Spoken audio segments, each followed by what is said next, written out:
आज मैं आपको बताऊं कि मुझे मौका मिला यहाँ हमारे प्रधानमंत्री के घर पे आने का और इनसे बातचीत करने का।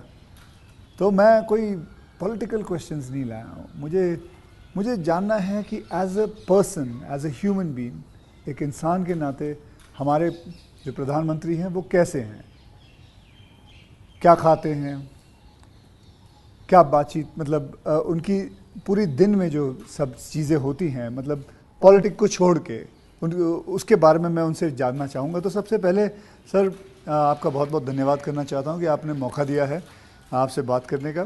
एक मुझे बहुत अच्छा लगा कि हम चौबीसों घंटे राजनीति की बातों में ही उलझे रहते हैं, तो आपने हल्की फुल्की बातें और अपॉलिटिकल बातें करने के लिए इच्छा जताई है।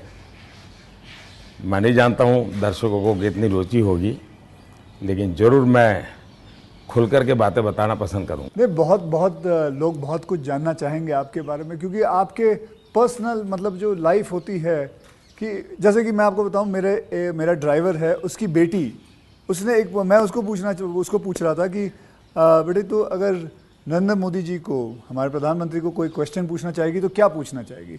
तो कमाल का सवाल उसने पूछा कि क्या हमारे प्रधानमंत्री आम खाते हैं?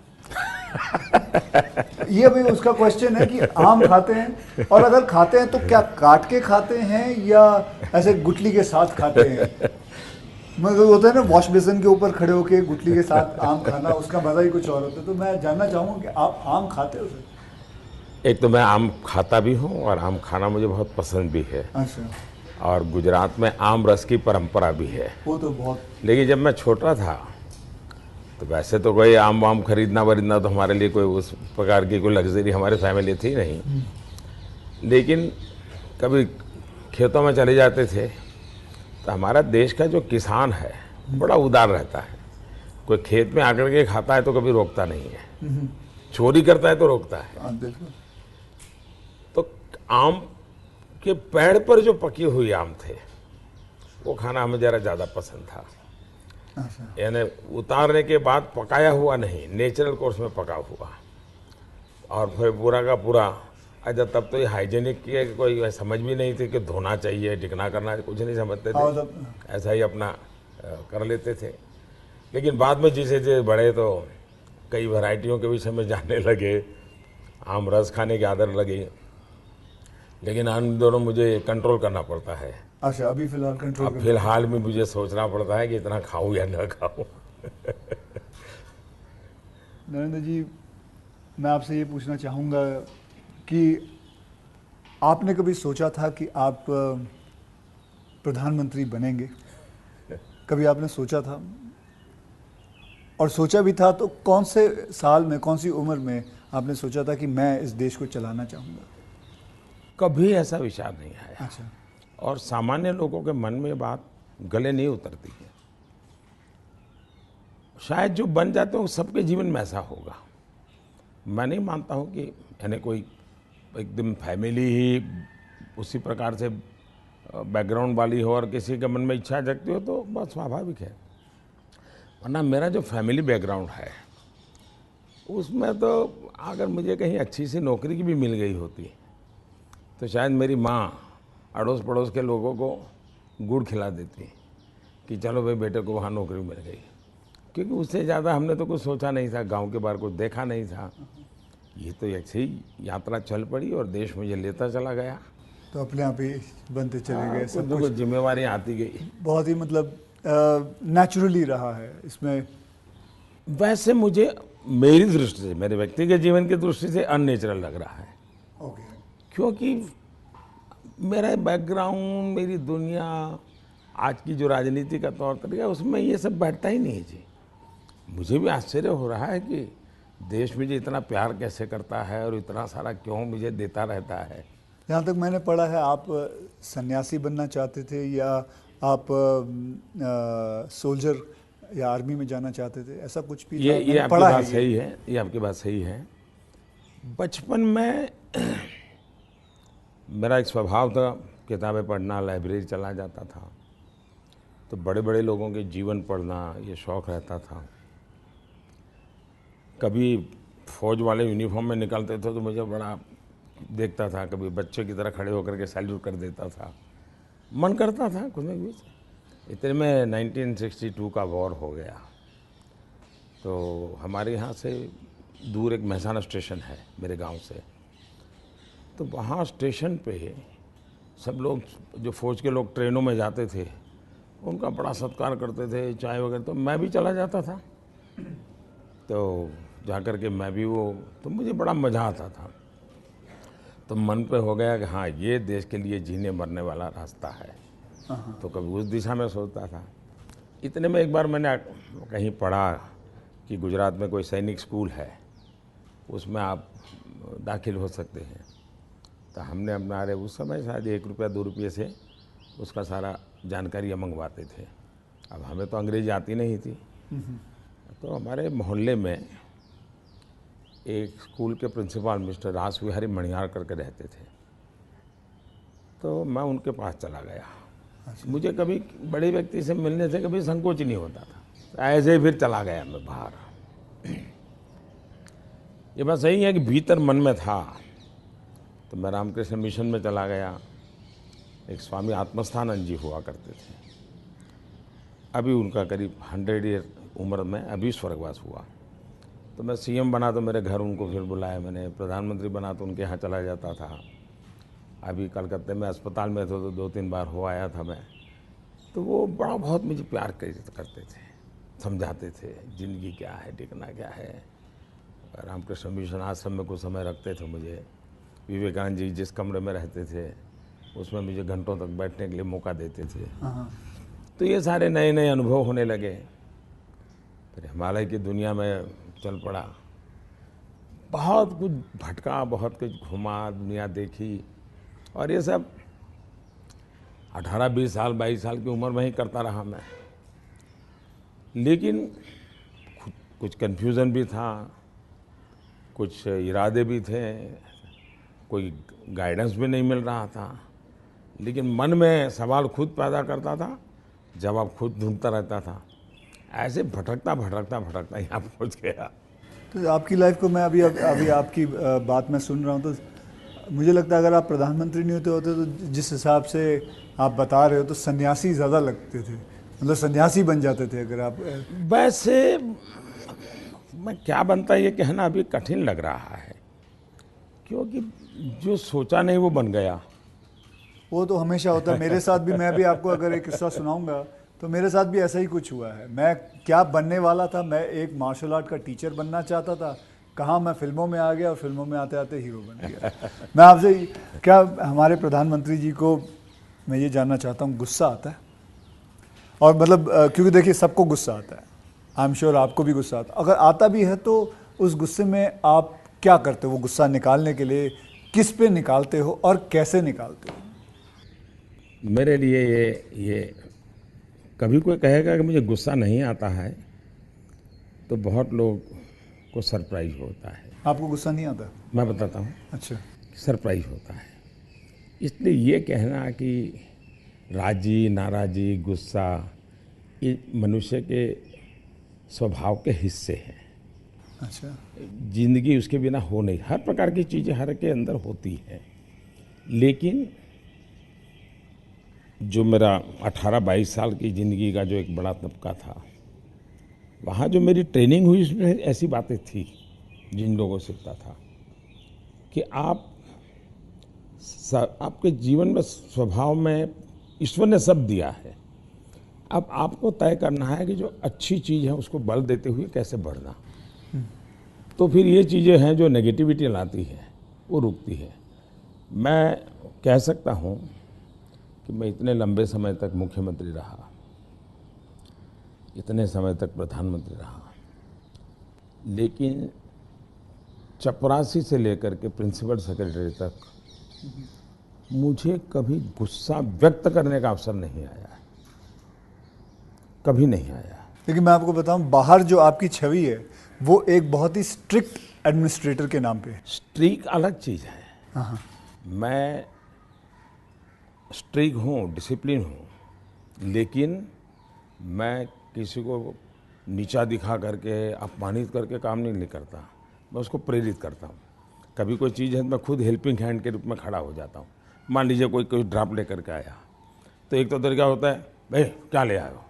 दूसरा होता है, वाह ऐसा करें ना, ये अपन करें तो कैसा रहेगा, आपको क्या लगता है ये करें तो कैसा होगा।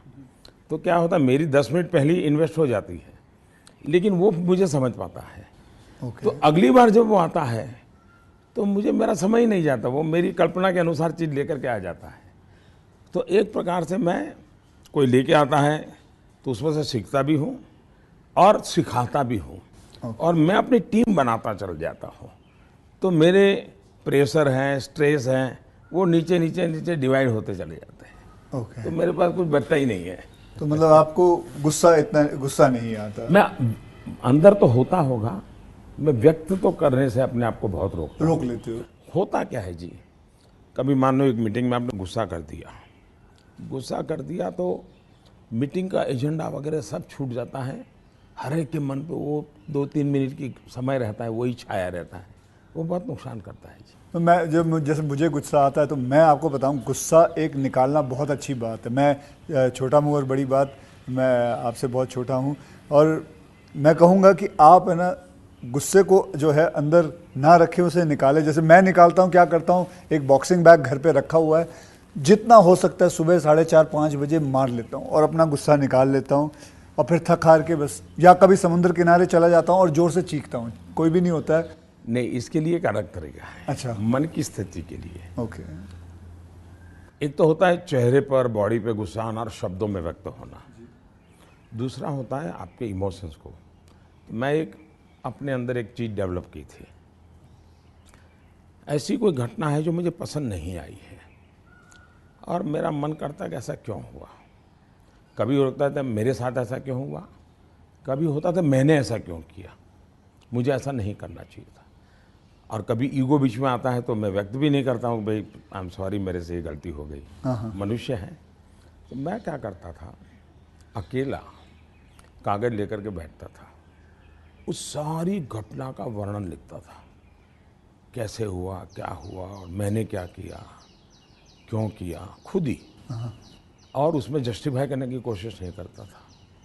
फिर उसको मैं फाड़ करके फेंक देता था, पढ़ता भी नहीं था दोबारा।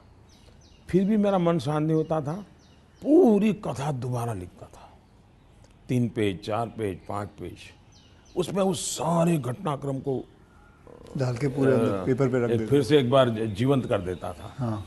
इससे क्या होता था कि वो चीज़ें, मेरी जो इमोशंस है उस कागज़ के अंदर आकर के फिर वो जल जाती थी। तो मैं एक प्रकार से फिर उस प्रक्रिया के दरमियान, जो पहले मुझे सच लगता था कि मैं सच हूँ, 2-3 बार लिखने के बाद मुझे लगता है नहीं ये गलत है, मैं सच नहीं था, मैं ही गलत था। अच्छा। ये मैं आइडेंटिफाई कर लेता हूँ उसमें से। तो मतलब ये आपका तरीका है? हाँ। ये आपका लेकिन अब वो नहीं रहा, इतना समय नहीं है। अच्छा। यानी मैंने अपने आप को ट्रेन उस प्रकार से किया था। से इतना बड़ा आपका घर है, जैसे मैं अपने घर पे अपनी माँ के साथ रहता हूँ, आपका मन करता है सर आपकी माँ, आपके भाई, आपके सारे जितने भी रिश्तेदार हैं आपके साथ घर पे रहें? पहला है कि अगर मैं पीएम बनकर के घर से निकला होता तो स्वाभाविक रूप से मेरा मन रहता है कि भाई सब वही रहे। मैं एक ज़िंदगी की बहुत छोटी आयु में सब कुछ छोड़ चुका हूँ, बहुत छोटी आयु में। मन नहीं करता माँ वैसे? बहुत छोटी आयु में छोड़ दिया। ओके। छोड़ दिया, उसके कारण वो ज़िंदगी ऐसी थी जो टोटली डिटैच बन गई है।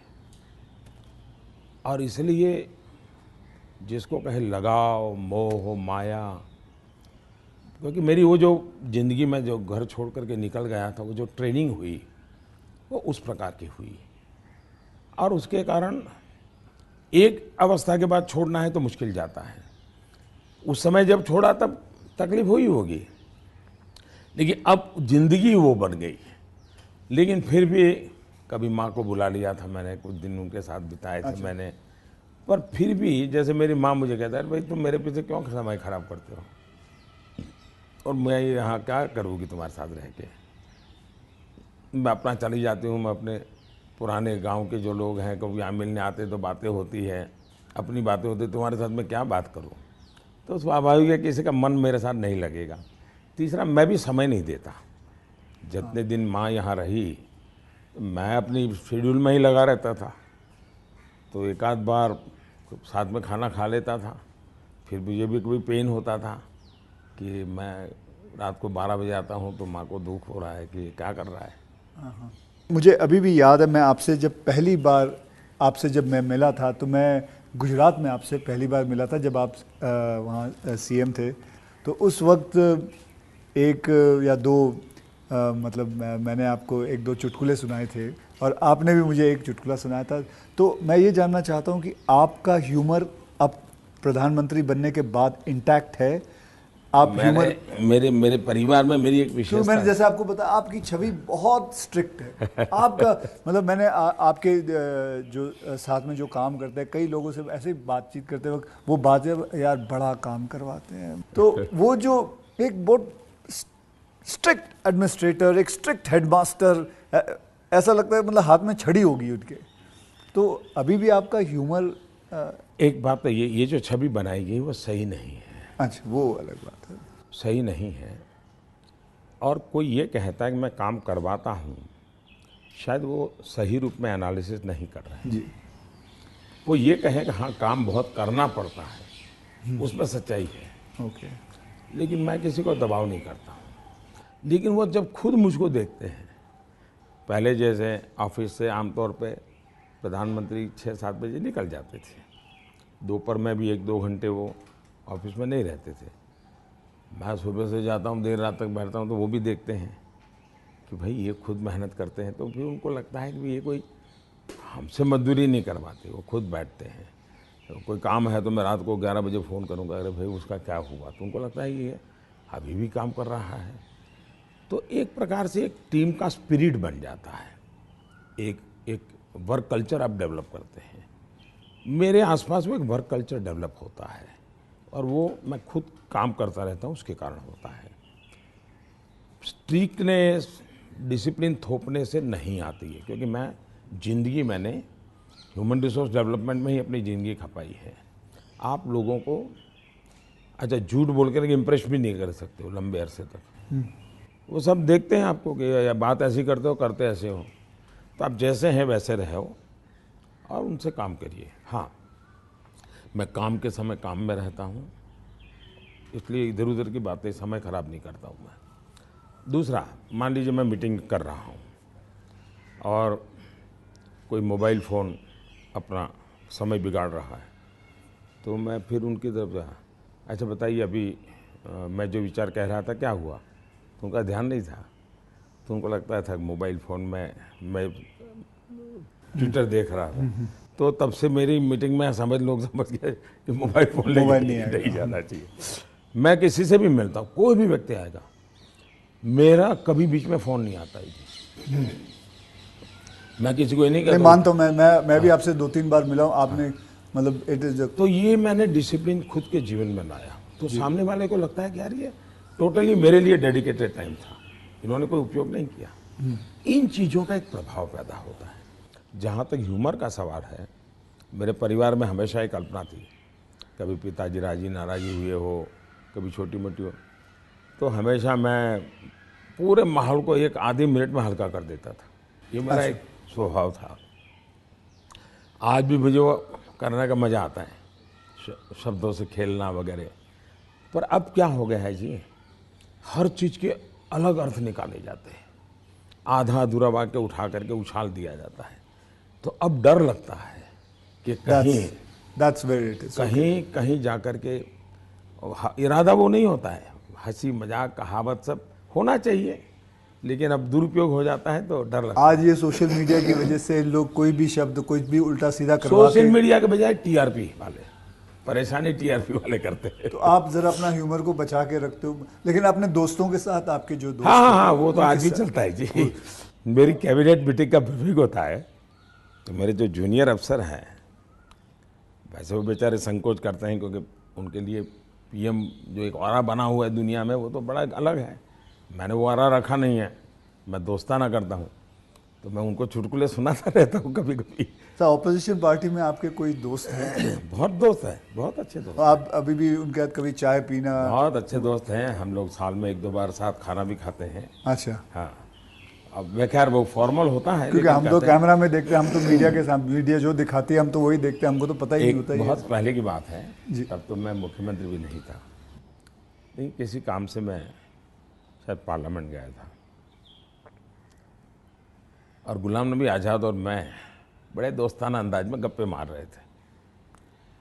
फिर हम बाहर निकलते तो मीडिया वालों ने पूछा, कह रहे यार आप लोग इतने पक्के दोस्त। तो मारते हो, फिर तुम तो बोले आरएसएस वाले हो, ये गुलाम नबी से तुम्हारी दोस्ती कैसे है? हाँ। तो फिर गुलाम नबी ने अच्छा जवाब दिया। हम दोनों खड़े थे, वो कहा देखो भाई, बाहर जो आप लोग सोचते हो ऐसा नहीं है, शायद एक फैमिली के रूप में हम लोग जितने जुड़े हुए हैं सभी दल के लोग, हाँ। वो शायद बाहर कल्पना नहीं कर सकते।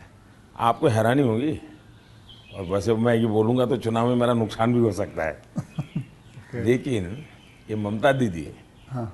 साल में आज भी मुझे 1-2 कुर्ते वो खुद सिलेक्ट करने जाती है, और मेरे लिए 1-2 कुर्ते भेजती है। अच्छा, हाँ। that is something very big to know about. Sir, अच्छा, वो मिठाई भी, बांग्लादेश के प्रधानमंत्री हैं शेख हसीना जी, तो मेरा दौरा हुआ तो ऐसे ही बंगाली मिठाइयों की चर्चा चली, तो आज भी वो साल में 3-4 बार कोई न कोई बंगाली नई मिठाई होगी तो स्पेशली ढाका से मुझे भेज देती है। अच्छा, वहाँ से। हाँ, स्पेशली बड़ा आग्रह करके। तो ममता दीदी को पता चला तो वो भी साल में 1-2 बार मेरे लिए कुछ न कुछ बंगाली मिठाई जरूर भेज देती है। मोदी जी, मैं आपसे एक बात जानना चाहूँगा। मैंने ये सुना है, जब मैं पिछली बारी आई थिंक पिछले साल मैंने ये सुना था कि जब आप गुजरात के सीएम से आप निकल के आप प्राइम मिनिस्टर जब बने थे, तो आपकी जो जमा पूंजी थी आपके बैंक में करीबन 21 लाख रुपए थे, और वो 21 लाख आपने अपने स्टाफ की बच्चियों के नाम पे एफडी या उनको बांट दिए थे। तो आज मैं जानना चाहूँगा, आप नहीं भी जवाब दे सकते हैं, आज आपका बैंक बैलेंस कितना है?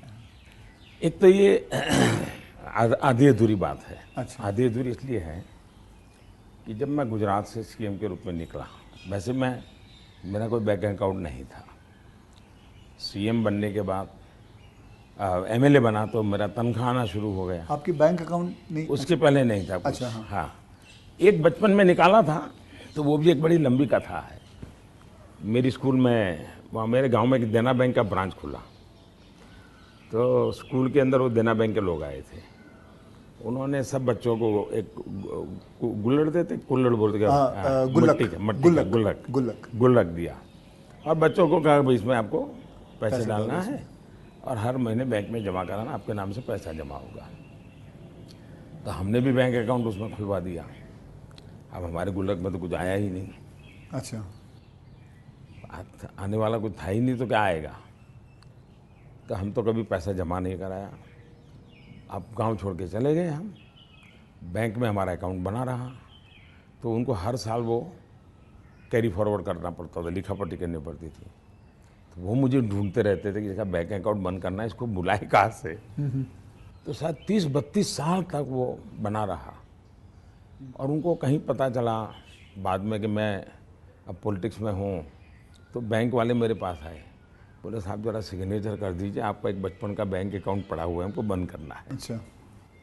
तो मेरी बैंक अकाउंट से दुनिया ये रही। लेकिन जब मैं सीएम बना, एमएलए बना, तो फिर जो वेतन मिलता है वो आना शुरू हो गया, तब बैंक अकाउंट खुल गया। मैंने तो कभी वो देखा नहीं है, मेरा स्टाफ देखता था। जब मैं निकला वहाँ से, तो मैंने हमारे अफसरों को बुलाया, मैंने कहा भाई ये मेरा तो है नहीं, मैं ले जाके क्या करूँगा, मुझे तो कोई उपयोग है नहीं, तो मैं ये दे देना चाहता हूँ। तो उन्होंने कहा कि भाई ऐसा मत कीजिए। मैंने कहा भाई मैं करूँगा क्या इसलिए जाकर के। तो खैर अफसर लोग मेरी इज्जत करते थे, तो ज़्यादा बहस नहीं की, चले गए। शाम को एक सीनियर अफसर को लेकर के आए मिलने के लिए। फिर उन सब ने तीन लोग थे, ये समझाया, बोले देखो मोदी जी, ठीक है आपको ज़रूरत नहीं पड़े, लेकिन आपके ऊपर इतने कोर्ट केसेस चल रहे हैं गुजरात में, वकील भी इतने महंगे होंगे हैं, आपको कभी न कभी पैसों की ज़रूरत पड़ेगी। अब पद पर तो कब रहोगे, कितना रहोगे आप, और बाद में बोले कोई नहीं देगा आपको। तो हमारी प्रार्थना है कि ऐसा मत कीजिए। तो मैंने कहा क्या करूं? बोले ठीक है, आपकी इच्छा है तो कुछ हिस्सा दीजिए। तो उसमें से मैंने फिर 21 लाख रुपया दिया। अच्छा, उसमें से हाँ, ओके। मेरे अपने जेब से दे दिया। और मैंने कहा कि ये जो हमारा सेक्रेटरीट है उसमें जो ड्राइवर है, हाँ, प्यून है, उनकी खास करके बच्चियाँ, उनको ये शिक्षा दीक्षा के लिए खर्च करना। अभी वो फाउंडेशन शायद बनाया हुआ है गुजरात सरकार ने, और उसमें से वो मदद कर भी रहे हैं। फिर वहाँ मुझे एक सरकार की तरफ से एमएलए को एक प्लॉट मिलता है, ओके। पैसों से मिलता है लेकिन कम खर्चे पैसों में। में, हाँ। वो प्लॉट मिला तो मैंने पार्टी को कहा भाई ये ले लो आप, मैं आपको दे देना चाहता हूँ, मुझे कुछ चाहिए नहीं। तो मेरी वो प्रक्रिया चल रही थी, फिर पता चला कि वो मामला तो कहीं सुप्रीम कोर्ट में लटका पड़ा है, शायद वो ज़मीन किसी को दे नहीं सकते, इस प्रकार का कुछ है। मुझे पूरा याद मालूम नहीं क्योंकि मैं इस चीज़ों में रुचि नहीं लेता। लेकिन जब भी वो क्लियर हो जाएगा तो मैंने वो भी पार्टी को देना तय किया हुआ है। साहब सच में गुजराती है ना, क्योंकि गुजराती जो होते हैं वो पैसों के लिए बहुत सही रहते हैं। मतलब मैं नहीं मानता कि मतलब आपने अपना प्लॉट दे दिया, आपने पैसे दे दिए, तो आप, क्योंकि मैं आपको अगर आप इजाज़त दे तो मैं एक छोटा चुटकुला सुनाना चाहता हूँ। जी जी जी। एक गुजराती आदमी था, बुज़ुर्ग आदमी था, वो मर रहा था। तो वो कहता है मेरी गुजराती ज़रा इतनी ठीक नहीं है, लेकिन वो कहता है कि मारो दीकरो क्यों छे, मतलब मेरा बेटा तो बेटा अगर डैडी हूँ यहाँ छू, मारी दीकरी क्या छे, डैडी हूँ यहाँ छू, मेरी बीवी कहाँ है, मैं भी यहाँ हूँ, आप तीनों यहाँ हैं तो दुकान पे कौन है? तो सारे के सारे इधर ही आ गए हो, तो मेरे दुकान पे कौन है? क्योंकि मैं मानने को तैयार नहीं हूँ कि, क्योंकि मैंने देखा है गुजरात, मेरे बहुत सारे गुजराती दोस्त हैं, गुजराती जो होते हैं वो अपने पैसों को बहुत सही संभाल के रखते हैं, वो अपने पैसों से दूर नहीं रहते। मैं आपको एक चुटकुला सुना दूँ। चलो ठीक है, ये बहुत बड़ी ओके।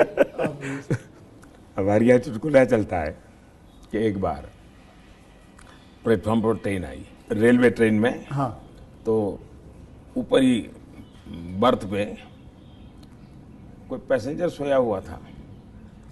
तो उसने देखा स्टेशन आया तो उसने खिड़की में आवाज़ लगा के बाहर किसी को पूछा कि भाई कौन सा स्टेशन आया। तो उसने कहा 4 आना दोगे तो जवाब दूंगा।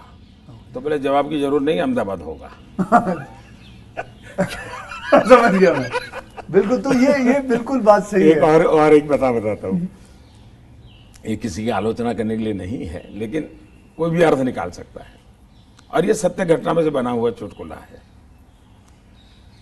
बहुत साल पहले, वैसे मेरी जिंदगी ऐसी थी, ये हाफ स्लीव का कुर्ता और पैजामा, जूते और थैला, यही से मैं रेलवे में भटकता रहता था और दाढ़ी रहती थी।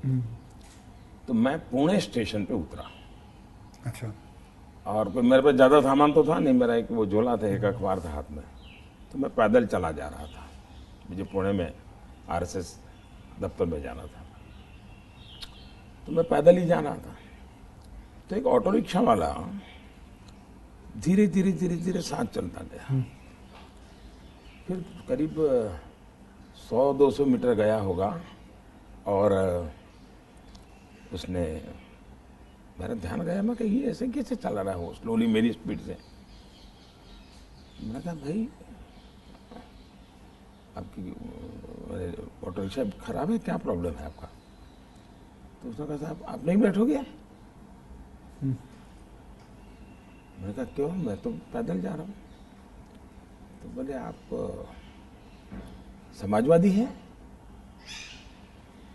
मैंने कहा नहीं, मैं तो अहमदाबादी हूँ। हाँ,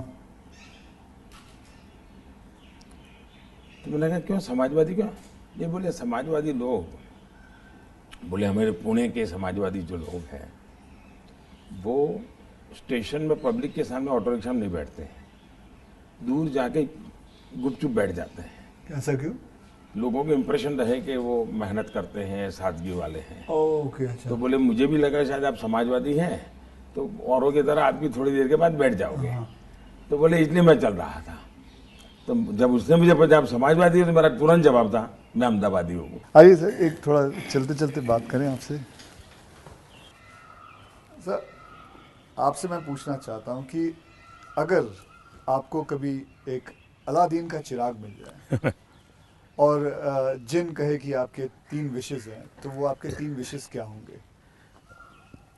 देखिए, अलाउद्दीन चिराग मुझे मिल जाए और सचमुच में उसके पास ताकत होगी, जी। तो मैं उसे कहूँगा कि तुम जितने भी ये समाजशास्त्री हैं या जो एजुकेशनलिस्ट हो, उनके दिमाग में भर दो कि भावी पीढ़ी को ये अलाउद्दीन चिराग वाली कथा सुनाना बंद करें कि ऐसा कोई अलाउद्दीन होता है और वो इच्छाएं पूरी करता है। मैंने कहा उसको मेहनत करना सिखाओ। मैं कभी एक्सपेक्ट नहीं कर रहा था आप ये जवाब दोगे। मुझे लगा आप कोई 3 विशेस आप सोचोगे कि क्या है 3 विशेस, लेकिन ये एक बहुत ही सही तरीका है। आलसपना जो होता है वो यही चीज़ों से आता है। यार, आई विश मुझे ये मिल जाए, बैठे बैठे मिल जाए। तो ये जो आपने जो किया हुआ है, ये जो कहा हुआ है, बिल्कुल सही कहा हुआ है। ये मूलतः बाहर से आए हुए चिंतन है जी, मैंने रिसर्च नहीं किया है। हाँ, हाँ। ये हमारे यहाँ मूल चिंतन ऐसे नहीं है। मूल चिंतन तो हमारे यहाँ परिश्रम का है जी। हमारे यहाँ ये नहीं है कि भाई ऐसे ही कुछ आकर के कोई दे देगा, ऐसा नहीं है जी। एक ना एक दिन तो सभी को रिटायर होना होता है, आपको भी रिटायर होना पड़ेगा। तो आपने कभी पोस्ट रिटायरमेंट प्लान सोचा है कि आपने जब ये सब कुछ ख़त्म हो जाएगा, मतलब आप पॉलिटिक्स से संन्यास ले लेंगे, तो आपके आगे जाके आपने क्या करना है? एक बड़ा पोस्ट इंटरेस्टिंग रिटायरमेंट। चीज़ बताता हूँ आपको। जी। हम लोगों की एक मीटिंग थी इनर सर्कल की। अटल जी थे, आडवाणी जी थे, राजमाता सिंधिया जी थी, जी। सिकंदर बख्श साहब थे, प्रमोद महाजन भी थे, और उसमें सबसे छोटी आयु का मैं रहता था। तो बातें चली, उसमें से ऐसे ही अभी मीटिंग शुरू होना बाकी था, ऐसे गप्पे चल पड़े कि भाई रिटायरमेंट के बाद क्या करेंगे। तो सबने कुछ न कुछ अपना बताया। प्रमोद महाजन इसको बड़ा लोगों को खुद करके निकालते थे। अच्छा, प्रमोद जी की व्यक्तित्व की विशेषता थी, उनका जीवन बड़ा विविधताओं से भरा था।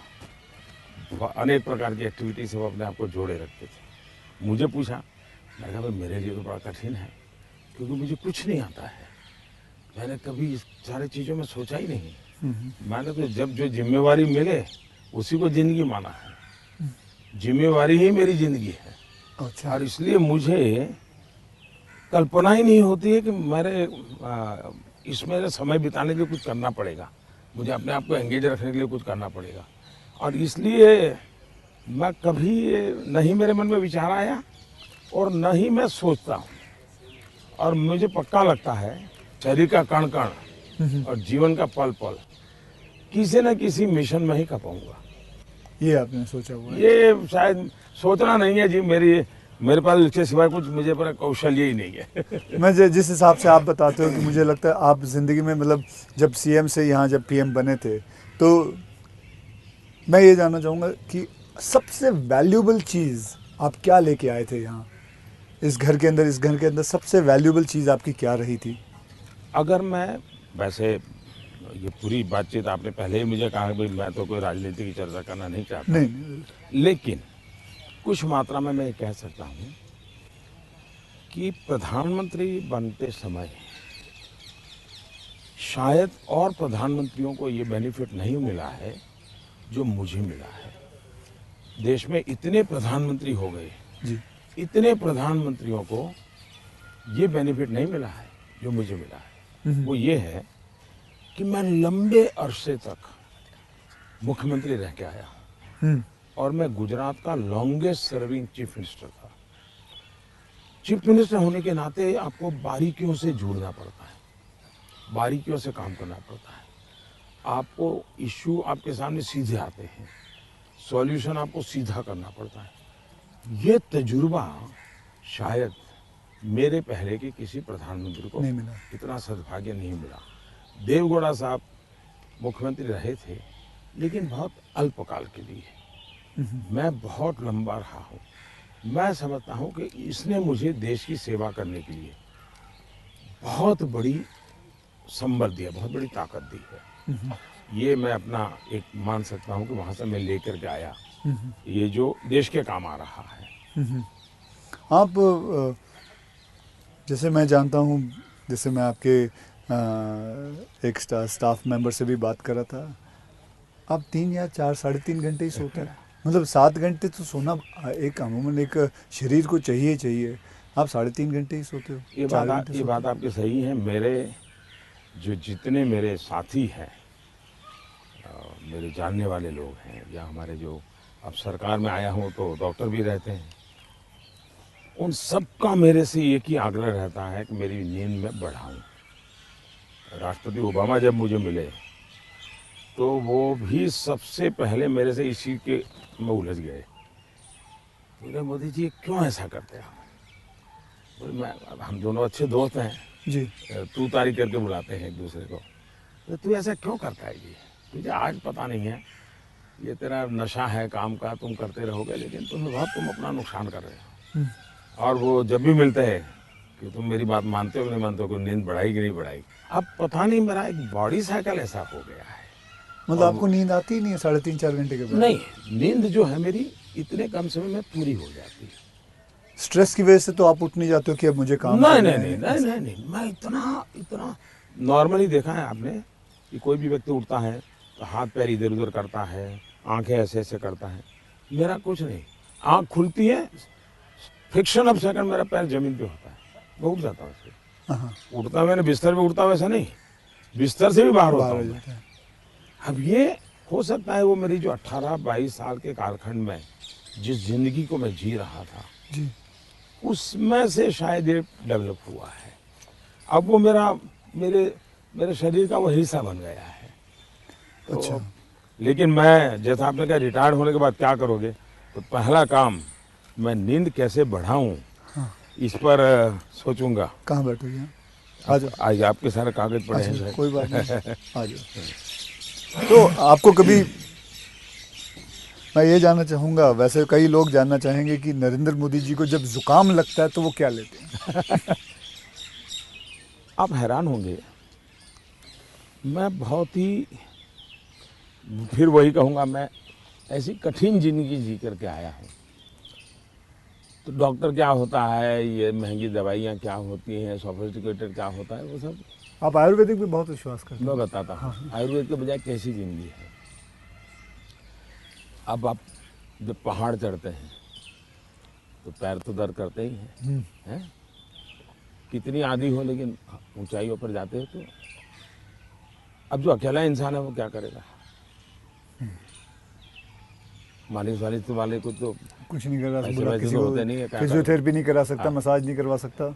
अब मैं क्या करता था जी, मेरे कंधे पे हमेशा एक, ये जो असम का गमछा होता है ना, हाँ। ये गमछा मेरे पास रहता था ऐसा। तो मैं जैसे उसको ऐसे पैर पे बांध देता था पूरा, और बीच में एक छोटी लकड़ी तोड़ करके पैर से लगा देता था। फिर इसको मैं कर्व करता था अच्छा। तो प्रेशर आता था। ऐसा पूरे बॉडी को मैं अपना मसाज खुद ऐसा तरीका रखता था मैं। तो ऐसी चीज़ें मैं इवॉल्व करता था अपने लिए। मैं बहुत साल पहले कैलाश यात्रा पे गया था पैदल। टोटल यात्रा करीब 1000 किलोमीटर का था, पैदल गया। कुछ और भी लोग थे, बड़े धनी लोग भी वहाँ कभी कभी यात्रा में आते थे। अब बहुत बड़े बड़े महंगे वो चमड़ी बचाने के लिए सब लेकर के आए हुए थे। मेरे पास तो कुछ था, मेरे पास कैस्टर ऑयल था, और वो भी रॉ, सीधा वो घानी से निकाला हुआ। हाँ। तो उसकी स्मेल भी बहुत ख़राब होती है, तो मैं उसी को लगाता था। अब ये लोग 5वें 6ठे दिन मुंह नहीं धो सकते थे क्योंकि उनकी चमड़ी जल करके निकलने चीर करके लटक गई थी, हाँ। तो वो बड़े परेशान रहते थे। तो मुझे कुछ नहीं होता था, बोला मैं तेज तर्रार रहता था। तो मुझे पूछने लगे कि आप क्या करते हो? बोला कहा कुछ नहीं भाई, कैस्टर ऑयल लगाता हूँ मैं। तो रात को हम जब पहाड़ चढ़ करके रात्रि मुकाम होता था, ये मेरे पास आ जाते थे। हर कोई एक एक बूंद कैस्ट्रोल में से ले जाता था। जुकाम होता है देख तो मैं गर्म पानी पूरा समय पीता हूँ, गर्म पानी, गर्म पानी। उसमें दूसरा, कुछ शहद या कुछ कुछ नहीं, सिंपल गर्म पानी। दूसरा, हो सके तो फास्टिंग करता हूँ। अच्छा, फास्टिंग यानी एकदम से सिवाय पानी कुछ नहीं, एक दो दिन 24 घंटे 48 घंटे ज़्यादा नहीं करना पड़ता। तीसरा, ये सरसों का तेल होता है, उसको थोड़ा गर्म करके रात को 2-3 बूंद डाल देता हूँ। जलन बहुत होती है, लेकिन ये मेरा 1-2 दिन में क्लियर कर देता है। तो ऐसे ही जीने की आदत है। मैं कुछ चीज़ें करता हूँ, वो मैं पूछना चाहूँगा आपसे। मैंने चीज़ फॉलो की है, जिसको कहते हैं कि 7-12-5 × 40, यानी 7 बजे मैं ब्रेकफास्ट कर लेता हूँ, 12 बजे मैं अपना लंच खा लेता हूँ और 5 बजे डिनर खा लेता हूँ। और × 40 यानी कि जब भी एक गस्सा खाता हूँ उसे 40 बार चबाना है। तो ये मैंने अपने शास्त्रों में पढ़ा है, कई लोगों से बात की है, तो आप इससे सहमत हैं? बिल्कुल सहमत हूँ, और ये बिल्कुल सही रास्ता आपने चुना हुआ है। हमारे देश में मूल आदत यही है। हाँ, ये वेस्टर्न जो वर्ल्ड आया, उसने फिर धीरे धीरे इसमें ये बदलाव किया कि लोग, वरना हमारा किसान आज भी गांव में सूर्यास्त के पहले, चीनी लेना सर? मैं नहीं लेता जी, नहीं, सूर्यास्त के पहले थैंक यू। खाना खा लेता है। और दिन में भी आपने देखा होगा किसान सुबह एक प्रकार से, वो किसको आप नाश्ता कहते हैं, लेकिन एक्चुअली उसका वो लंच जैसा ही होता है। हाँ, वो काफ़ी मात्रा में बड़े बड़े रोटी और सब्जी या चटनी कुछ लेकर के खेत चला जाता। दिन में थोड़ा सा लेकर के उसकी पत्नी सर पे कुछ रख करके जाती है। वो पूरा भोजन नहीं होता है, हाँ, हाँ। थोड़ा होता है। ये आज भी हमारे देश में परंपरा है ये। आपका एक फैशन स्टेटमेंट बहुत बढ़िया है, मतलब दाढ़ी वाड़ी एकदम सही किया हुआ। और मतलब कभी कभी मैं देखता हूँ आप हाफ स्लीव कुर्ता पहनते हैं, ज़्यादा करके हाफ स्लीव कुर्ता पहनते हैं। तो ये जो फैशन, ये जो है, ये जो आपकी जो शेविंग और ये सब, क्या ये मतलब फैशन जो है ये आपने खुद ने किया है या आपने किसी को? आपने बहुत अच्छा सवाल पूछा। जैसे मैं बहुत स्ट्रीक हूँ, गुस्सा करता हूँ, ये जो एक छवि बनाई गई है, वैसे दूसरी छवि मेरे इन कपड़ों की दुनिया को लेकर के बनाई गई है। दरअसल क्या है, मैं छोटी बैग में मेरी ज़िंदगी थी और मैं ट्रैवलिंग करता रहता था। जी, आपने बताया झोले में। और तो मैं देखता था कि एक तो मैं कपड़े खुद धोता था। सीएम बना तब तक मैं कपड़े खुद धोया हूँ। ओके। कभी मैंने कपड़े, तो फिर मैंने कैसे सोचा कि लंबी बाहें रखता हूँ तो मुझे इतना ज़्यादा धोना पड़ता है। दूसरा मेरे बैग में वो जगह ज़्यादा लेता है, तो मैंने खुद नहीं काट दिया था। अच्छा, वो जगह ज़्यादा लेता है इसलिए आपने इसको मैंने काट दिया था। ओके। हाँ, वो बात वो फैशन बढ़ गया जी। ये बात सही है कि मैं ढंग से रहना, ये मेरी प्रकृति थी। शायद एक कारण ये भी था कि गरीबी के कारण कभी कभी इन्फीरियरिटी फील होती थी लोगों के बीच में। तो उसको ओवरकम करने के लिए शायद साइकोलॉजी पढ़ी होगी बचपन में, ऐसा मुझे लगता है। तो मैं क्या करता था, अब हमारे घर में वो प्रेस करने के लिए कुछ था नहीं, तो मैं ये बर्तन का जो लोटा रहता है उसमें कोयला भर देता था, गर्म कोयला, और उसी से कपड़ों को प्रेस करता था और पहन के जाता था। लेकिन जूते नहीं थे। तो मेरे एक मामा एक दिन आए घर पे, तो पता नहीं उनका मन कर गया तो उन्होंने मेरे लिए जूते ला दिए। तो एक कैनवास के सफ़ेद जूते हैं ना जी। हाँ, छोटे से, शायद उस समय तो 8-10 रुपये मिलते होंगे, वो ले आए। तो मैंने देखा थोड़े दिन में तो वो गंदे होना शुरू हो गए। तो मैं क्या करता था, क्लासरूम में सब बच्चे चले जाते थे, मैं रुका रहता था, और टीचर जो ब्लैक बोर्ड पे लिखता है ना, तो बाद में जो छोटा चॉपस्टिक का टुकड़ा रह जाता है वो ऐसे ही फेंक देता है। हाँ हाँ हैं? हाँ हाँ हाँ। तो मैं उसको इकट्ठा करता था, वो चॉपस्टिक के टुकड़े, वो ले आता था और हर दिन सुबह चॉपस्टिक जूतों पे लगा देता था हाँ हाँ हाँ, मैं समझ गया। और डेली ये मैंने कई बार आपसे मिला हूँ, आप घड़ी जो है हाँ। वो अभी तो आपने सही पहनी हुई है, लेकिन घड़ी आप ज़्यादा करके ऐसे पहनते हो। घड़ी में ऐसे ही पहनता हूँ क्योंकि मुझे मीटिंगों में बैठना पड़ता है ना, हाँ तो मैं नहीं चाहता हूँ किसी को पता चले कि मैं ऐसे घड़ी देख रहा हूँ, उसको इंसल्ट फील होता है जी। अच्छा। तो मैं उसके सम्मान के लिए हमेशा कॉन्शियस रहता हूँ कि ऐसे चोरी छुपे से घड़ी देख लेता हूँ। आप कोई बैठा है बात कर रहा है और घड़ी देखते हैं तो मतलब कि आप उसको इशारा करोगे बहुत हो गया जाओ। तो आप ऐसे रखते हो। हाँ, तो ये मेरे मन में ऐसा है कि ये किसी का एक प्रकार के हिडन वे में, मतलब बहुत माइन्यूटली आप लेकिन आप मानते हो, मैंने आपको ऑब्जर्व किया कि आप घड़ी उल्टी पहनते हो। मैं देखा था कई आपने कई सही बार देखा। देखा आपने कि आप घड़ी उल्टी पहन के आपने सही देखा। मोदी जी, मैं आपसे ये जानना चाहूँगा कि ये जो सोशल मीडिया का आजकल तो पूरा ज़माना है एंड मैंने देखा है कि आप काफ़ी एक्टिव रहते हैं, लेकिन जो आपको लोग प्रश्न पूछते हैं या लोग आपसे बात करते हैं तो आप खुद देखते हो ट्विटर या इंस्टाग्राम, ये सारी चीज़ें आप देखते हो सर? मैं आप ज़रूर देखता हूँ और एक प्रकार से उससे मुझे बाहर की बहुत प्रकार की जानकारियाँ मिलती हैं जी।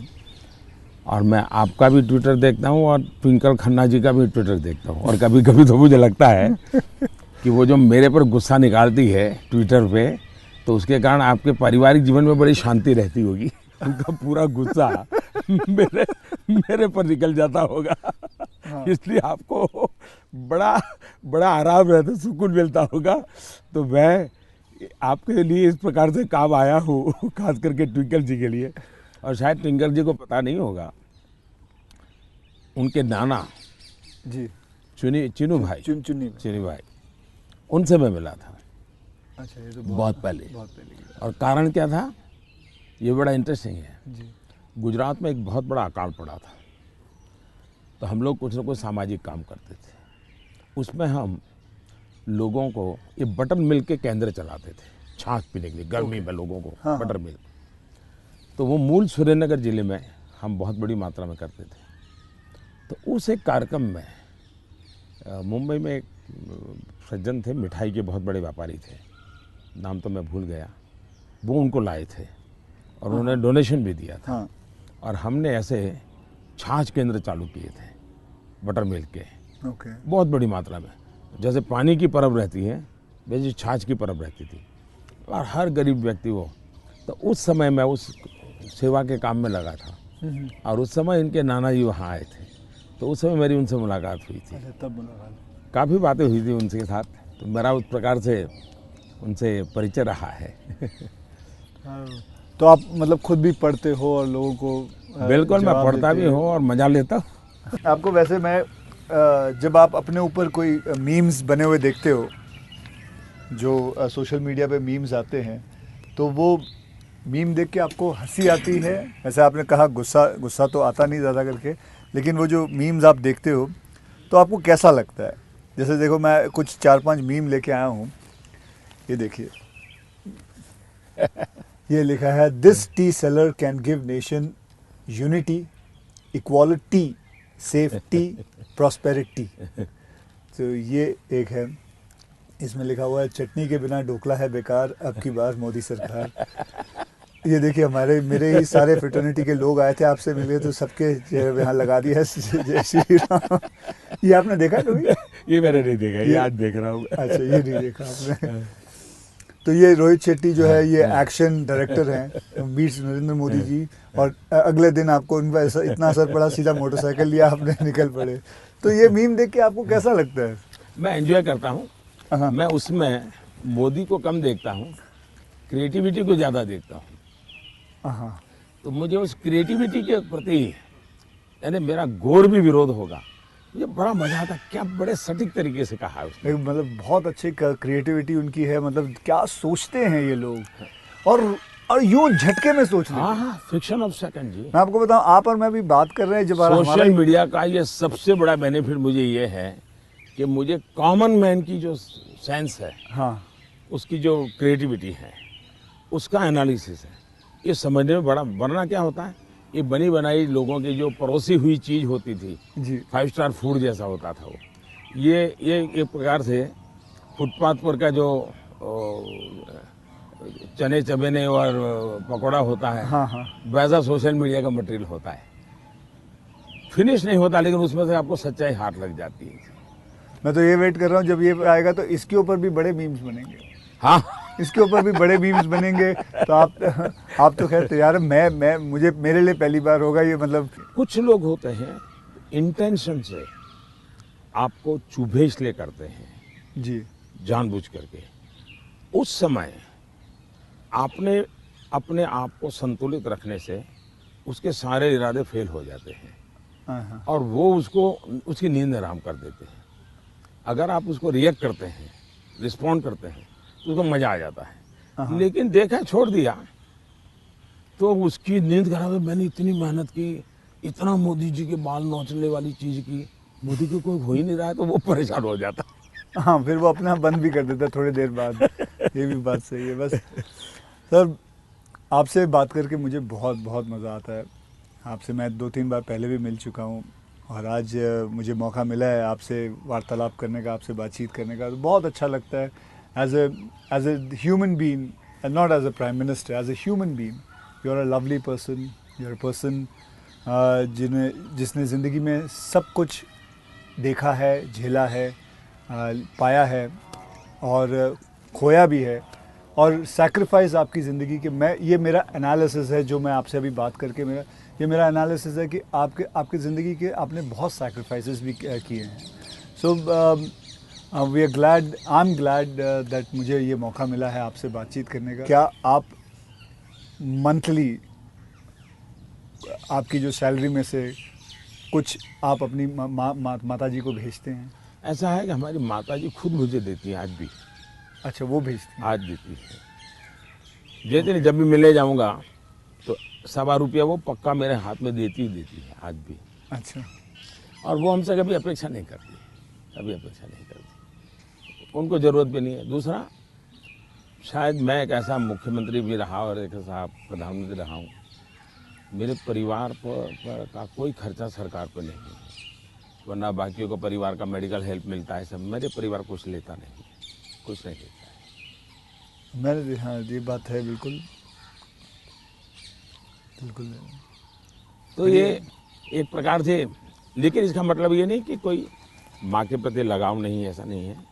लेकिन जीवन ही ऐसा बन गया है कि मैंने अपने आप परिवार, पूरा देश को अपना परिवार बना लिया है, इसी में लगा रहता हूँ, यही काम करता रहता हूँ।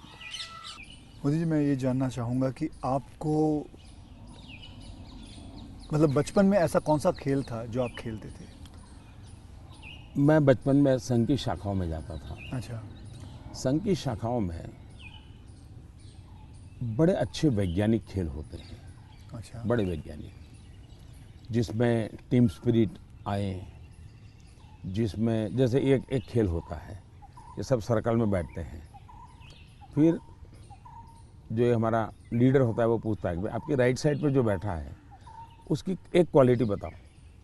ओके। अब है तो खेल, लेकिन आपको उसके कारण कॉन्शियसनेस आता है कि हाँ भाई, दूसरे के गुणों को देखना चाहिए। अब खेलते खेलते ही डेवलपमेंट होता है इंसान का, और इसलिए मुझे बचपन में संघ की शाखाओं में खेलों के द्वारा टीम स्पिरिट क्या होती है, रिस्पॉन्सिबिलिटी शेयर करना क्या होता है, ये खेल है संघ में, बहुत बढ़िया खेल है। वो परंपरागत खेल है, कोई संघ वालों ने ढूंढे ऐसा मैं नहीं कह रहा हूँ, ये बहुत बहुत काम आते हैं। दूसरा, मैं योगा से ज़्यादा जुड़ गया, फिजिकल एक्टिविटी ग्रुप में कहे तो, लेकिन मैं इंडिविजुअल खेल के बजाय ग्रुप वाले खेल को हमेशा पसंद करता रहा, क्योंकि वो एक प्रकार से आपके व्यक्तित्व को अलग से डेवलप करते हैं। जो इंडिविजुअल खेल होता है वो आपको एक अलग प्रकार का डेवलपमेंट करता है, वो गलत करता है ऐसा मैं नहीं कह रहा हूँ, लेकिन अलग प्रकार का करता है। टीम के अंदर खेलने से अलग प्रकार का होता है, आपको एडजस्ट करना पड़ता है, आपको साथ चलना पड़ता है, आपको किसी की लीडरशिप करनी होती है, आपको सबॉर्डिनेट को संभालना होता है। तो ज़िंदगी जीने के लिए ग्रुप वाले गेम्स खेलने चाहिए। ओके। इंडिविजुअल कितना ही हम बड़े चल जाएं, लेकिन ग्रुप वाले खेल जरूर खेलना चाहिए, ये मेरा मत रहता है। मुझे, आपने कभी गुल्ली डंडा खेला है? बिल्कुल खेलता था गुल्ली गांव डंडा में। खेलते? हाँ, हमारे यहाँ गांव में खेलते थे, फिर कंचे खेलते थे। हाँ, लेकिन ज़्यादातर मैं तैरने के लिए चला जाता था, मुझे पानी पसंद था, अच्छा। तो तैरने के लिए चला जाता था। दो कारण थे, एक तो मेरे परिवार के सारे कपड़े मैं धोता था, परिवार के सभी सदस्यों के, अच्छा। तो तालाब में ही पानी था, तो हम तालाब में चले जाते थे, तो उसके कारण स्वाभाविक मेरा स्विमिंग सीख गया, तो मैं बहुत घंटों तक स्विमिंग कर लेता था। हाँ। तो मेरे शरीर के जो अगर मूलभूत कहें कि डेवलपमेंट, बॉडी डेवलपमेंट जिसको कहें, वो शायद स्विमिंग से हुआ है। वो गांव वाला स्विमिंग जो जी जी, समझ गया। अपने गांव में तालाबों में, नहर हो गई, तालाब हो गया वहाँ हाँ, की। उसी में। हाँ। मुझे अभी याद है आपका, मैंने एक यूनाइटेड नेशन में एक पहली जो स्पीच देखी थी आपकी, आई थिंक 2014 में दी थी मैं आपने प्रधानमंत्री बना और सितंबर में गया था मैं। सितंबर में गए थे। तो आपने जब आपने इतने सारे स्पीचेस दिए हैं हिंदुस्तान में, तो वो आपका पहला स्पीच था जो वर्ल्ड वाइड पूरी दुनिया। तो वर यू नर्वस? क्या मेरे प्रधानमंत्री नरेंद्र मोदी जी नर्वस थे उस दिन? मेरा प्रॉब्लम ओवर कॉन्फिडेंस का है। अच्छा, उल्टा था। उल्टा था। और हुआ क्या कि मैंने मन में सोचा था कि ये मेरा फ्रेमवर्क रहेगा बोलने का। जब जहाज़ में यहाँ से जा रहा था, हमारे अफसरों ने मुझे ब्रीफिंग भी किया था। जब मैं अमेरिका पहुँचा तो हमारी फॉरेन मिनिस्टर सुषमा जी, उनकी मीटिंगें ज़्यादा होती थी तो उनको पहले जाना पड़ता है, तो पहले गई हुई थी। तो पहुंचने के बाद ही मेरा कोई दूसरे दिन कार्यक्रम था, तो मेरा नेचर है, मैं होटल से उतरता हूं तो पहले मीटिंग ही कर लेता हूं। तो ब्रीफिंग के लिए सब बैठे थे, तो सुषमा जी ने पूछा कि साहब आपका भाषण वगैरह, मैंने कहा कर लेंगे, क्या है। तो वो अड़ गई। उन्होंने बड़ा आग्रह नहीं कि बोले साहब ऐसा नहीं चल सकता। अच्छा, अफसर लोग बोल नहीं पाते थे मुझसे, किसी ने मुझे कहा भी नहीं था। बोले यहाँ एक्सटेम्पो भाषण नहीं करना चाहिए, बोले लिखित स्पीच होना चाहिए। मैंने कहा मैं तो न किसी को लिखने के लिए कहा है, न मैंने लिखा है, मैं तो हर जगह वैसे ही करता हूँ। खैर काफ़ी दिन हमारी आधा घंटा तक बहस होती रही, लेकिन उन्होंने बिल्कुल पकड़ कर रखा, नहीं साहब इसमें आपकी नहीं चलेगी, आपको मानना पड़ेगा। तो मैंने कहा क्या करेंगे ये। तो मैंने कहा मैं अपना बता देता हूँ मुझे क्या बोलना है। तो मैंने वहीं पर उस दिन मैंने कहा इसके आधार पर आप बना दीजिए। फिर वो स्पीच तैयार हुई। अब मुझे स्पीच प्रॉब्लम नहीं था, पढ़ना ये प्रॉब्लम था। मतलब पढ़ना यानी कि पढ़ कर के बोलना, वो मैंने कभी आपको देखा मुझे नहीं है। बहुत दिक्कत होती है जी, बहुत दिक्कत होती है। मेरा थॉट प्रोसेस इतना तेज चलता है। तो मेरा वो पहला भाषण जो है, हाँ, वो पढ़ कर के मैं किया हुआ हूँ, यानी एक्चुअली पढ़ रहा हूँ मैं। आपने देखा होगा मेरे हाथ में हाँ। कागज है। तो ये अच्छा, सबसे पहले मुझे नेपाल प्रधानमंत्री बनने के बाद तो वहाँ भी मैं एक्सटेम्पो बोल दिया था, और वो भाषण आज भी मशहूर है जी। आज भी मशहूर है भाषण।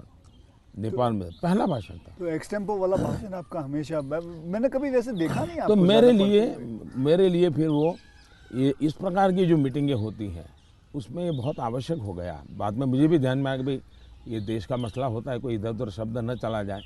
तो फिर खैर मुझे उस डिसिप्लिन को फॉलो करना चाहिए। लेकिन मेरे पहले भाषण का मेरा अनुभव ये है। ठीक है, ये अच्छा। फिल्में देखते हैं? अभी नहीं देख पाता हूँ, लास्ट फिल्म कौन सी देखी? लेकिन मेरे गांव में एक थिएटर था, जी।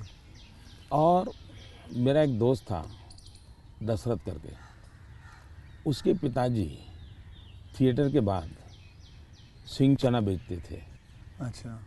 और हम गांव वाले उनको लक्ष्मण भाई थिएटर वाला बोलते थे। वो बेचते थे तो चना से, तो उनसे हमारा परिचय था। तो हम वहाँ जाके बैठते थे, और अगर थिएटर में दर्शक कम है और जगह बची है तो फिर वो थिएटर के बाहर ही बैठते थे। तो वो मालिक को कह देते कि ज़रा इन बच्चों को बिठा दो ना। तो फिर वो मुफ्त में हमको थिएटर में जाने का मौका मिल जाता था। वो लक्ष्मण भाई जो सिंह चना बेचते थे उनके कारण। तो मैं और हमारा वो दोस्त है दशरथ, तो हम दोनों जाके बैठ के मूवी देखते थे। तो बचपन में मूवी देखने का यही एक हमारा तरीका था। बाद में तो ज़िंदगी ऐसी बन गई तो कोई मौका नहीं मिलता। लेकिन शायद एक अमिताभ बच्चन जी आए थे जब मैं सीएम था। अच्छा। तो उनका बड़ा आग्रह था एक पा फिल्म शायद। जी बिल्कुल। तो देखने के लिए उनके साथ में चला गया था। एक बार अनुपम जी खेर आए थे, उन्होंने टूरिज्म तब को भी आप लेकर के एक CM फिल्म ही थे। बनाई थी। सीएम था मैं। टूरिज्म को लेकर के एक फिल्म बनाई थी, वेडनेसडे शायद। हाँ, वेडनेसडे। हाँ, तो वो मैं उनके साथ देखने चला गया था। तो ऐसा कुछ हुआ है, लेकिन वो भी ज़्यादा लेकिन अब नहीं। PM बन के बिल्कुल नहीं, अब तो आपके वक्त भी नहीं मिलता होगा। बिल्कुल नहीं कर पाया। अब आपने बिल्कुल ज़रा नहीं सा कर भी नहीं। पाया। क्या मैंने एक फिल्म बनाई थी, आपको मैंने हल्का सा कुछ बताया भी था पहले कि टॉयलेट एक प्रेम कथा पे फिल्म बनाई थी। और मैं खुद देख नहीं पाया, लेकिन मैंने लोगों को बहुत कहा हाँ वो कि देखो भाई, सामाजिक जीवन पर कैसे फिल्में चल सकती है और बन सकती हैं। हाँ वो कमर्शियल हाँ, हिसाब हाँ, से मैंने पूरे हाँ, बनाए थे, हाँ, बल्कि गाने वाने हाँ, वगैरह हाँ, ये हाँ, माँ हाँ, हाँ। पिता सब कुछ उसमें रखा हुआ था और नहीं, असली कथा पे मैसेजिंग, था। सोशल मैसेजिंग था, वो अच्छा था। हाँ। हाँ तो लेकिन खैर वो तो मैंने रियल लाइफ में किया था, लेकिन आपने रियल लाइफ में करीबन 9 करोड़ से भी ज़्यादा टॉयलेट्स बनाए हैं। तो ये तो मतलब ये मतलब ऐसा कैसा हो गया जैसे कि आपने जैसे ही आप प्राइम मिनिस्टर बने तो सबसे पहले आपने स्वच्छता के ऊपर बात की, टॉयलेट्स के ऊपर बात की।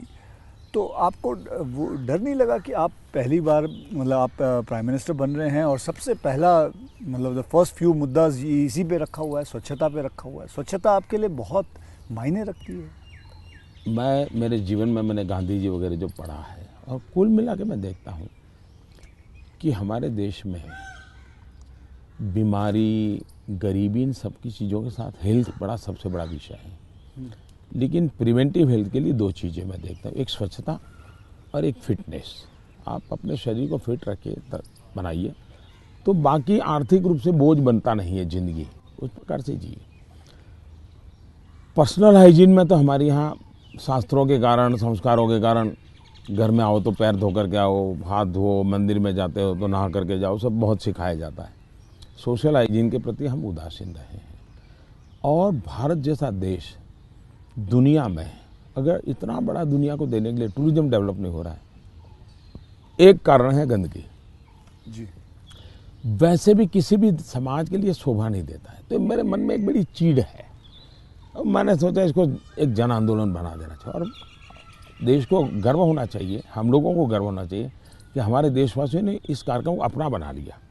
और ये 9 करोड़ टॉयलेट बन जाना, 2014 के पहले 38% रूरल सैनिटेशन था, 98% हो गया। जी मतलब देश तैयार था। और मुझे खुशी है कि देश ने किया है, मैं तो कौन होता हूँ करने वाला जी, देश ने चीज़ को उठा ली। आप एज अ प्राइम मिनिस्टर आप कभी चिल एकदम आराम करते हैं, मतलब कुछ आराम से बैठ के यूं बैठे हैं गार्डन में सोच रहे हैं, बस ऐसे ही कुछ नहीं, चिल आउट के लिए क्या करते हैं? मेरी एक आदत है, मुझे अब कर नहीं पाता हूँ, लेकिन मेरा बड़ा स्वभाव रहा है। एक तो मुझे सुबह 5 बजे चाय पीने की आदत है, बिना शक्कर? चीनी में लेता मैंने नहीं देखा हूँ। भी हाँ, आपने चीनी लेता नहीं हूँ। अच्छा, नहीं लेते? मुझे कोई प्रॉब्लम नहीं है, लेकिन आदत नहीं लेता हूँ। दूसरा, मुझे शाम को 6 बजे, दिन में किसी के साथ कटसी के लिए बैठ गया, थोड़ा ले लिया 2 घूंट, तो अलग बात है, चाय की आदत नहीं है। लेकिन शाम को 6 बजे मुझे चाय की आदत है, ऐसा लगता है मेरी बॉडी रिक्वायर कर रही है। लेकिन वो मुझे तब मज़ा आता है, मैं छत के नीचे नहीं हूँ, सीधा आसमान से मेरा संपर्क होना चाहिए, खुले में बैठा हूँ, अकेला बैठा हूँ, और वहाँ आराम से चाय पीता हूँ। ये मुझे बहुत पसंद आता है। और वो जगह कौन सी है यहाँ? यहाँ भी मैं कर लेता हूँ, और मेरे ऑफिस के उसमें भी कर लेता हूँ। अच्छा। लेकिन जो साउथ ब्लॉक का ऑफिस है वहाँ संभव नहीं है। ओके। वहाँ तो एकदम से वो बंद कमरा है। लेकिन ये मेरी पसंद की जगह काम है। दूसरा, एक चीज़ मैंने बहुत की थी, और जो जैसा आपने कहा रिटायरमेंट के बाद क्या करोगे, तो उस काम को ज़्यादा करूँगा। पहले मैं रेगुलर करता था, मैं कभी दिवाली नहीं मनाता था जी। अच्छा। नहीं, मैं दिवाली में 4-5 दिन कहीं चला जाता था, और 5 दिन के लिए मेरी जो रिक्वायरमेंट रहती थी, पानी वगैरह, वो साथ ले लेता था, और वो भी मैं उठा के ले जाकर उतना ही। और मैं पहले रिसर्च करके रखता था, कहीं जंगलों में कोई जहाँ इंसान न हो, लेकिन पीने के लिए शुद्ध पानी अवेलेबल हो, ऐसी जगह ढूंढता था, और वहाँ जाके मैं रहता था। कभी पेड़ के नीचे, क्या कोई खंडहर कोई मिल गया तो उसमें पड़ा रहता था। अच्छा उस समय मेरे तो टीवी वगैरह तो थे ही नहीं, रेडियो भी मैं साथ नहीं रखता था, ना अखबार न कुछ नहीं, कागज पेन भी नहीं, किताब भी नहीं,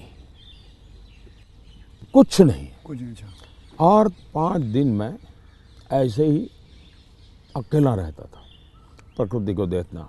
एक प्रकार से मेरा वो कार्यक्रम का नाम था, मैं मुझसे मिलने जाता हूँ। ओके। मैं मुझसे मिलने जाता हूँ, ऐसा ही मेरा, वो मेरी ज़िंदगी में बहुत बड़ी ताकत देने वाली चीज़ है। तो अभी कई वर्षों तक अब नहीं कर पाता हूँ, अब तो क्या SPG वगैरह ऐसा कवर हो गया है, ज़िंदगी अलग हो जाती है, लेकिन बहुत सालों तक मैंने किया है और मैं उससे बहुत ताकत पाता था। और जो विचार आए आने देता था, किसी विचार को टिकना है तो टिकना, कुछ लिखता भी नहीं था, ऐसे ही रहता था। तो यही मेरा एक तरीका रहता था। आपका और मेरे में कॉमन यही है कि आप चाय बेचते थे और मैं जी वेटर था। दोनों के आप और मेरे में ये भी है कि हम दोनों के कोई गॉडफादर नहीं थे, हम अपनी ज़िंदगी अपने टर्म्स और कंडीशंस पे बनाई है बस। तो ये रहा है बस। जब मैं चाय बेचता था बहुत कुछ सीखने को मिला मुझे, बहुत लोगों से मिलने का मौका मिलता था, हर एक के स्वभाव को समझता था। बिना कारण जो चाय पीने वाला है गुस्सा करता था, डांट देता था, तो इन चीज़ों को सीखने में बहुत काम आया। लेकिन एक चीज़ मैंने बहुत मज़ेदार है मेरी ज़िंदगी की, मैं जब लोगों से हिंदी में बात करता हूँ तो बहुत सरप्राइज करते। मुझे हमारे सिकंदर बख्त साहब थे, बीजेपी के लीडर जी। वो मुझे हमेशा कह रहे हैं, यार मोदी तू इतनी बढ़िया हिंदी कैसे बोल लेता है, तू तो बोले गुज्जू है। ये तेरा मुरारजी, वो दोस्ताना है तो बहुत बढ़िया आयु के थे, बोले तेरा मुरारजी इतने साल तक यहाँ रहा लेकिन उसको हिंदी बोलना नहीं आता है, ऐसा मुझे। तो उसका कारण ये था कि मैं चाय बेचता था तो मेरे गांव में ये जो ट्रेनें तो बहुत कम आती थी, लेकिन ये जो मालगाड़ी होती है, जो माल ढोती है, वो ज़्यादा आती थी। और मुंबई में जो भैंसों का तबेले रहते हैं, उसके जो दूध बेचने वाले लोग हैं, वो क्या करते हैं, दूध जब भैंस देती है तब तक मुंबई में रखते हैं, बाद में वो गांव में आके छोड़ देते हैं। वो भैंसों को लाना ले जाना एक बड़ा कारोबार चलता था। तो वो आते थे और वो बेचारे घास वास उसी में भरते थे, उसी में रहते थे और भैंसों को ले जाते थे। एक व्यक्ति आएगा तो 3-4 दिन रहना पड़ता था। हम उनको चाय चाहिए, हम चाय देते थे। उनसे बातें करते करते मैं हिंदी सीख गया। अच्छा, फिर वो क्या करते थे, अपना म्यूजिक की कुछ चीज़ें ले आते थे, तो शाम को वो चौपाइयाँ वोपाइयाँ अपना भजन कीर्तन करते रहते, तो मैं कभी जाके बैठ जाता था। तो मुझे उसके कारण नॉर्थ के कल्चर से परिचय आया। ओके। तो एक प्रकार से चाय ने मुझे ये लैंग्वेज सिखा दी। तो आप ये जो सॉन्ग की बात आई, आप कभी कोई हिंदी गाना गुनगुनाते हो अकेले में? गुनगुनाना तो नहीं होता है, लेकिन मैं जब चाहता तो मेरे मन पे जो कुछ गीत है, ज्योति कलश छल के, या ये पवन वेग से उड़ने वाले घोड़े, ऐसे जो गीत थे बहुत पुराने, तो बहुत अच्छे लगते थे। आज के कोई गाने नहीं गुनगुनाते? आज तो पता ही नहीं मुझे, आज तो पता ही नहीं मुझे आपसे बात करके चलिए, बहुत मज़ा आया। देश की लोगों के लिए काम आएगा, कुछ बातें नई ये बहुत सारी चीज़ें काम में आएंगी, इसमें बहुत सारी चीज़ें। लेकिन मुझे अच्छा ये लगा कि ये चुनावी आपाधापी तू मैं के बीच ये भी एक कुछ पल होता है। तो जो आप पूछते हैं ना कैसे रिलैक्स होते हो, ये भी तरीका है रिलैक्स होने का। बहुत रिलीफ रहेगा।